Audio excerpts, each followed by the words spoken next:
Ele é o advogado trabalhista e previdenciário mais badalado de Pernambuco, sem nenhum demérito para os outros. Quero muito bem a eles. Doutor Ney Araújo, meu amigo pessoal e meu querido e estimado convidado de todos os programas que eu faço no rádio e na televisão. O senhor está bem? Eu estou ótimo. E aqui é melhor ainda com você e nesse dia de sábado, trazendo novidade, né, Samir? Hoje é a data do início da vigência da reforma trabalhista. Quantas alterações nós temos a partir de hoje já entra legislação em vigor trabalhista? Já entra em vigor. Hoje, se eu não estiver equivocado, hoje, dia 11 de novembro, um sábado. Estou certo? Está certo. Certíssimo. Qual é a reforma? Como diz aquele comunicador, aí está certo. Aí está certo. Qual é a reforma principal que o senhor quer destacar que entra em vigor hoje, doutor Ney Araújo? Ô Samir, a reforma principal é aquela que prevê que o negociado vai prevalecer sobre o legislado. O que significa isso? Vamos trocar isso em miúdos. Troque em miúdos, pronto. Não é? O que é negociado? Negociado, por exemplo, é aquela convenção coletiva que faz o sindicato dos empregados com o sindicato dos empregadores. Não é? Determina aquelas cláusulas, não é? Além do que já existe, pode estabelecer cláusulas novas. Ou, se o que já existe também quiser melhorar, pode. Veja o exemplo. É obrigatório que a hora extra seja paga com pelo menos 50%. Entretanto, há a convenção coletiva, e aí é o negociado, que estabelece, não é 50%.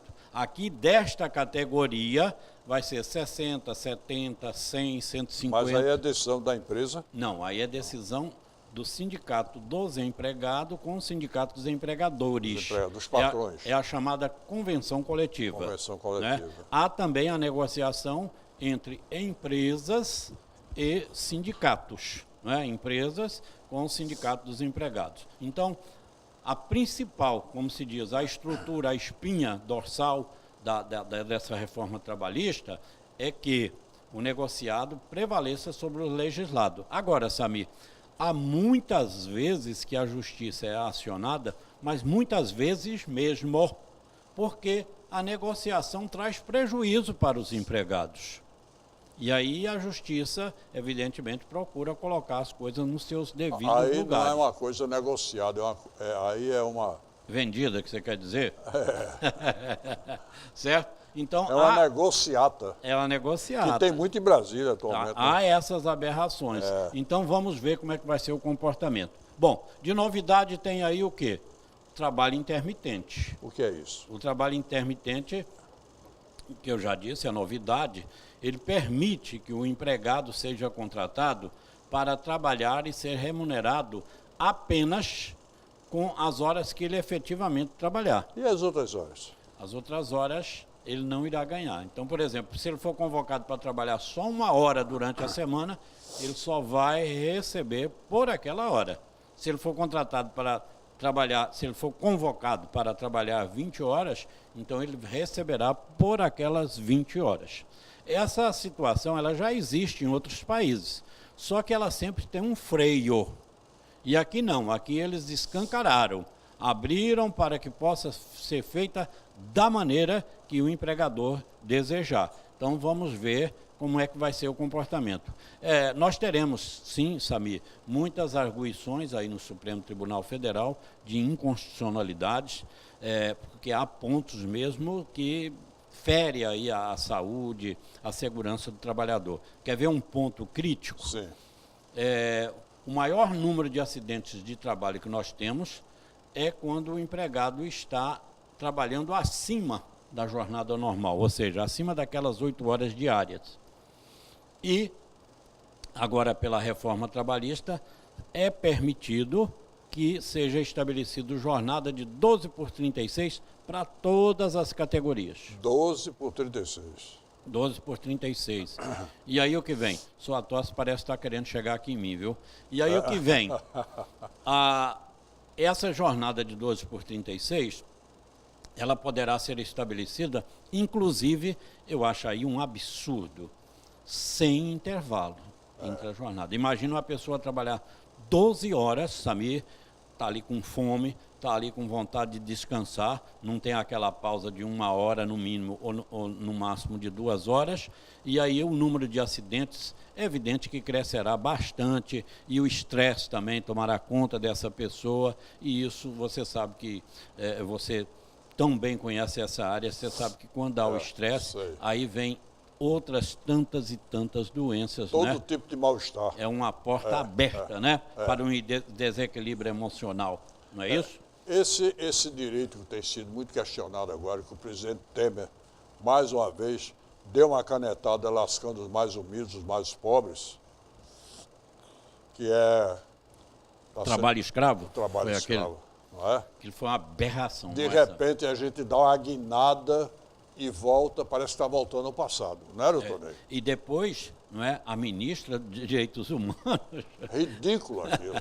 que é mais 33.700 para não ser comparada a um trabalho escravo, ela que já tem uma aposentadoria de mais de 30 mil reais. Ela então acha que são esses absurdos. Ela queria ganhar quanto ao todo? 60 e tantos mil. Para não fazer um trabalho escravo, imagine. E o cara que vive de um salário mínimo? E com jatinho à disposição, E né? ela Com com assessoria, jatinho com gabinete. Esse povo não sabe o que é sofrimento, não sabe o que é pobreza, não sabe o que é necessidade. Não sabe. Esse povo nasceu com fartura, é tudo fazendo dieta para não engordar. E o pobre, coitado, só come o que consegue. Se que engorde ou não, ele tem que comer para não morrer de fome, porque o estômago está roncando. Então, esse pessoal insensível é que vive nas igrejas, tudo religioso. E na hora de dar uma canetada, só dá uma canetada em cima do pequeno. Tanto que ela foi chamada, né, para justamente estar em defesa, né, dos direitos humanos. É uma ministra em defesa dos direitos humanos. Agora, telespectador, você que está aí, né, assistindo a este programa, quero deixar uma coisa bem clara para você. Esta reforma trabalhista, para mim, ela veio em prejuízo de trabalhadores e empregadores, viu? Não pense aqui prejudicou os dois. Prejudicou os dois. E eu vou dizer a você por que prejudicou os dois. Porque o grande problema do trabalhador e do empregador são os encargos, os impostos. Então, isso não foi mexido. Isso vai continuar do mesmo jeito. Eu falei aqui, outro dia, doutor Ney, me ajuda aqui. Você trabalha numa casa de família, minha amiga, carteira assinada. Recebe um salário mínimo. Mas você pensa que você só custa no final do mês a sua patroa um salário mínimo? Engano seu, não é, doutor Ney? Correto, Samir. E é aquilo que se diz, o empregador reclama porque paga muito. E ele não está mentindo. E o empregado reclama porque recebe pouco. Ele pouco. Também não está mentindo. Não está. E aí, se nenhum dos dois está mentindo, e onde é que fica esse dinheiro? Na mão do governo. O governo come na tudo. Mão do governo. Come, gasta mal e roubam muito. Agora, o governo é obrigado a dar educação, saúde, segurança. Agora, você já viu um hospital construído pelo governo e um hospital construído pelo particular? Qual é o custo disso? Você já viu a comparação do mesmo hospital? Em quanto tempo será construído esse do governo, se é que terminará as obras? Demora um mundo de tempo. Porque é interessante. Puxa 3, 4 vezes mais, porque é muito negro para comer. E o particular faz por muito menor valor financeiro e termina a obra logo. Então, aí, por que eu digo que essa reforma trabalhista é prejudicial, tanto ao empregado como ao empregador? Porque ela não resolveu o problema.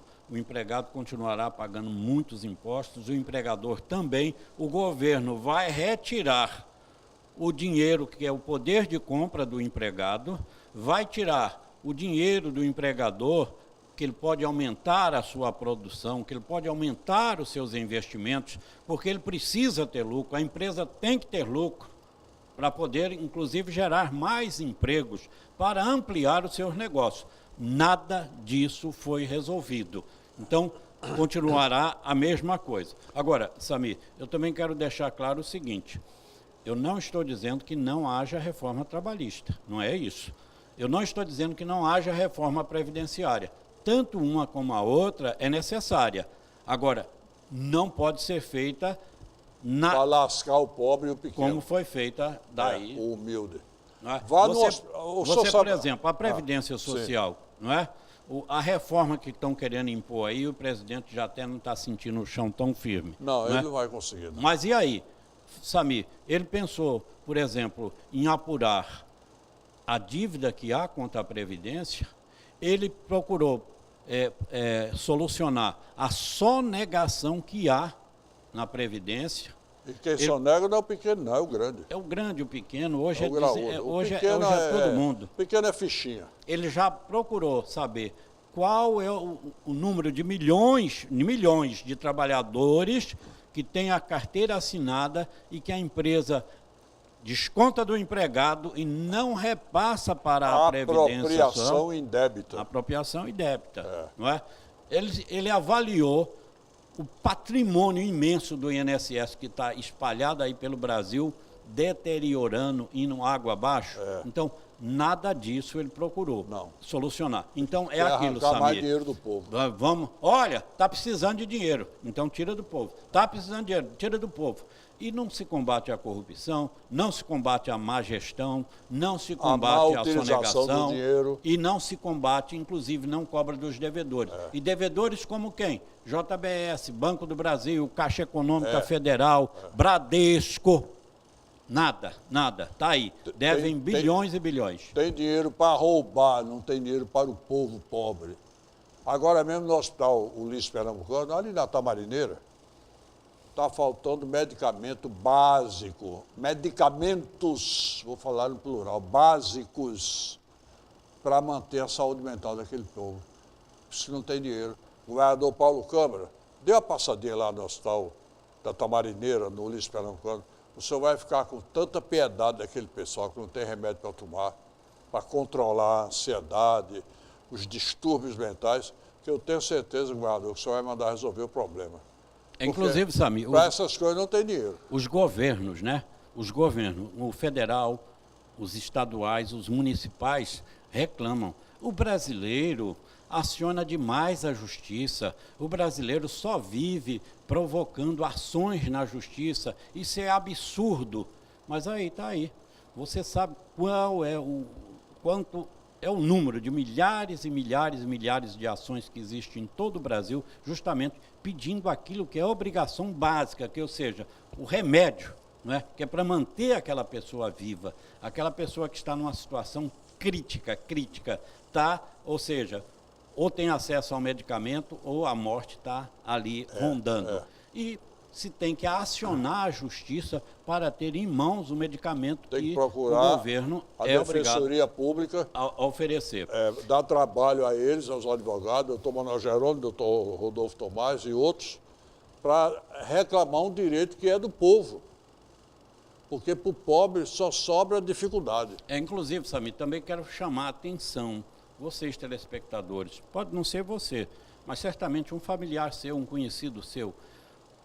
Nós continuamos assistindo o povo atemorizado por essas reformas e as pessoas procurando se aposentar de qualquer maneira. Não façam isso.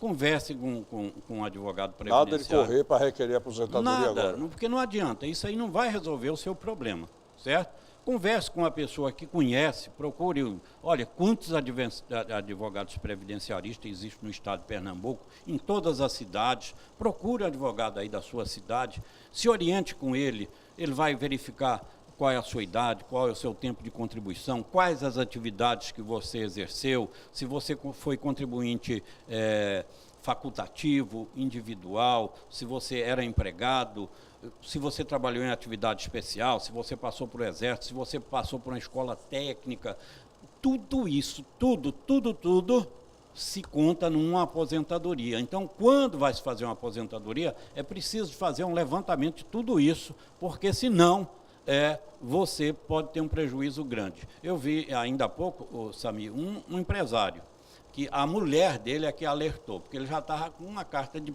aposentadoria na mão, certo? Mas ele, provocado pela mulher, ele procurou um advogado para verificar. Então, aqueles 3 mil que ele estava ali e ia receber, em um ano ele se transformaria em R$ 5.000. Agora imagina, uma pessoa nova ainda, ele ainda não chegou aos 60 anos. Então a expectativa de vida dele é pelo menos 25 anos. Agora imagine essa pessoa durante 25 anos aí, perdendo cerca de R$ 30.000 por ano. Termina passando fome com a aposentadoria que vai receber daqui a um tempo. E que vai ser enxugando. Ô, né? doutor Ney, então o senhor acha que o brasileiro está se aposentando muito cedo? Deveria se ampliar a idade para a aposentadoria? O brasileiro, o Samir, ele está tão sacrificado e o emprego está tão difícil que ele está procurando se aposentar como uma alternativa. Ele diz, olha, eu vou me aposentar, mas não naquele sentido da palavra. Quem se aposenta se recolhe aos seus aposentos. E não é assim. Ele vai descansar. E não é assim, porque ninguém vive da aposentadoria. Ele não está mais tendo condição. Então, ele quer a aposentadoria como uma complementação. Ou seja, ele tem a aposentadoria, ele vai continuar no emprego, ou vai procurar um novo emprego, ou ele vai procurar vender cachorro-quente na rua, ou ele vai botar ali uma fabriqueta de palito, seja lá qualquer coisa, mas ele realmente, a chance dele se aposentar e ficar sem o trabalho é muito difícil. Essa semana eu defendi no meu Face, e quem me acessa viu e compartilhou, a retirada do crucifixo de certos ambientes. Crucifixo grande. Tem nas Assembleias Legislativas, nas câmaras municipais e até em algumas repartições. Até a Justiça, né? Da Justiça. Por quê? Ou seja, tanto você encontra no Legislativo como no Judiciário. No Judiciário, né? No Executivo. No Executivo. Por quê? Por que botar aquele crucifixo? O Estado é laico? É laico, mas nós somos predominantemente cristãos. O Brasil é um país cristão. Você ou é católico, é evangélico, é espírita, ou tem algumas outras religiões que não são ainda muito fortes, mas que são de origem cristã, quase todas, não é, doutor Ney? Certo. Agora, põe aquele crucifixo uma falta de respeito a Jesus. Que Jesus não ensinou nem a prova o que se resolve ali com o crucifixo ao lado. Tira dali, porque ali só se resolve sacanagem, safadeza, roubalheira, corrupção, enganação, ludibriar o povo com o testemunho de Jesus na cruz. Absurdo, tem que tirar o crucifixo. Eu estou defendendo essa tese para não se continuar desrespeitando tanto a Jesus, que é o nosso mentor, é a nossa luz, é o nosso guia. Concorda, doutor? Olha, Samir, nós chegamos numa situação tão crítica no nosso país, não é? Que você veja, para se fazer essas reformas, por exemplo, trabalhista, previdenciária, política, tributária e tantas outras aí que são necessárias, aí você pensa, Samir, com toda honestidade, a gente pode pensar que aquele Congresso que está aí, Câmara dos Deputados e Senado Federal, com raríssimas exceções, então, que o predomínio mesmo, a grande maioria, tanto na Câmara Baixa como na Câmara Alta, não é? São de pessoas que não oferecem a menor credibilidade. Só estão cuidando da eleição de 2018. Não pense que deputados federais, com algumas exceções, eu nunca gosto de generalizar, porque toda generalização é perigosa e injusta. Com raríssimas exceções, deputados e senadores do Brasil só cuidam da eleição do ano que vem. Só. E o povo que se exploda, e eles são representantes do povo, imagina. Olha aqui, eu disse aqui, a reforma previdenciária ela é necessária sim. Agora, o patrocinador dessa reforma, o presidente Temer, por que ele vai para a televisão dizer em verdades, repetir inúmeras, centenas de vezes? Ele chega lá e diz, nós estamos querendo fazer a reforma previdenciária para acabar com os privilégios. Agora, veja só quais são os privilégios que ele está falando. A média de todos os benefícios da Previdência está em torno de R$ 1.300. Não dá nem um salário mínimo e meio. Então, você tem que pensar... Dá um salário mínimo e meio. Não dá, não chega a isso. Isso aí seria R$ 1.900. Dois salários. Dois salários. Um e meio seria R$ 1.400. Então, você veja só. Aí ele diz, Agora, só que desses 30 milhões de beneficiários da Previdência, 70%, sabe? 70% só recebe um salário mínimo. Um salário mínimo. Dá para sobreviver, mas não dá para viver. Então, quantos são os privilegiados? Vá ver quantos recebe o teto da Previdência Social. R$ 5.531,31. Olha, advogado trabalhista faz inúmeras aposentadorias durante o ano, não faz uma com o teto da Previdência. Não faz uma com o teto da Previdência. É tudo mixaria. Atingir o teto da Previdência, Samir, muitas vezes advogados, são médicos, são engenheiros, que chegam e ficam, mas eu não vou chegar aí o teto, mas eu sempre contribuí pelo teto. Olha, mesmo tendo contribuído pelo teto, se fizer a conta hoje, todas as suas contribuições foram feitas pelo teto, não vai dar. Você ainda vai ficar abaixo do teto. Você, para chegar ao teto, você tem que exceder, ou seja, você tem que ter mais idade do que é exigida, você tem que contribuir mais do que o tempo exigido, ou seja, você tem que exceder para que o fator previdenciário possa lhe beneficiar. Então, é preciso de reforma? Mas não com mentira. Tanto é que a Câmara dos Deputados, a comissão especial, provocada, é claro, pela oposição, solicitou do governo as contas disso. Olha, nós queremos ver as contas que foram efetuadas para mostrar que a Previdência é deficitária. Mostre aqui, porque é para a gente justamente corrigir onde precisa ser corrigido. Essas contas apareceram, Samir? Nunca foram mostradas. Nunca foram. Faz mais de 20 anos que no rádio eu sempre ouvi dizerem que a Previdência vai quebrar. Para o ano é capaz de não pagar a aposentadoria, nunca quebrou. E você sabe, Samir, isso é tão fácil de explicar. Sabe por quê? Vamos pegar aqui, vamos lembrar aqui, ó, se eu esquecer algum, tudo bem. Governo Sarney, governo Collor, Itamar Franco, Fernando Henrique Cardoso, Lula, Dilma, Temer. Se eu esquecer algum, pode botar ele no meio, porque não tem exceção. Eles chegam dizendo, nós vamos fazer a reforma da Previdência, mas nós vamos discutir com todos os segmentos para ver a viabilidade. Aí, Samir, faz quando muito 1 a 2 reuniões, não chega a terceira, sabe por quê? Porque quando a sociedade, quando os outros segmentos todos mostram, governo, o defeito é seu, a corrupção existe aí, a sonegação existe porque você não executa o que a lei determina de cobrar. A Previdência aparece déficit, por quê? Hoje, o que é destinado para a Seguridade Social, o governo tira 30%, Samir, para gastar fora da Seguridade Social, para gastar com o que quiser, certo? Então, são inúmeras situações que aí é igual aquele menino que vai jogar futebol, pelado, é o dono da bola, né? Fizer uma raivinha a ele acaba pelado, porque ele é o dono da bola. Sai fora, tá certo? Assim é o governo. Eu citei sem distinção de partido, de presidente que passou por aí, certo? Quando ele vê que o defeito é dele, que ele tem que corrigir na pele, aí ele não quer. Encerra o diálogo. Aí, não, vamos passar isso para os pobres. O pobre é que tem que pagar a conta. Outra coisa, eu vou chamar o comercial agora, daqui a pouco eu vou receber o presidente do CREA, engenheiro Valdir Duarte Costa Silva. Ele já está aqui.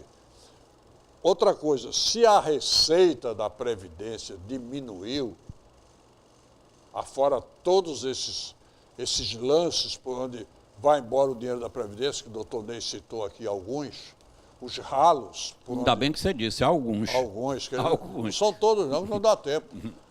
A Previdência também diminuiu a receita, porque tem 12 milhões de brasileiros desempregados. Então, 12 milhões de brasileiros desempregados são 12 milhões de carteiras profissionais não assinadas e não há recolhimento à Previdência, nem do patrão, nem do empregado. Não é um furo também?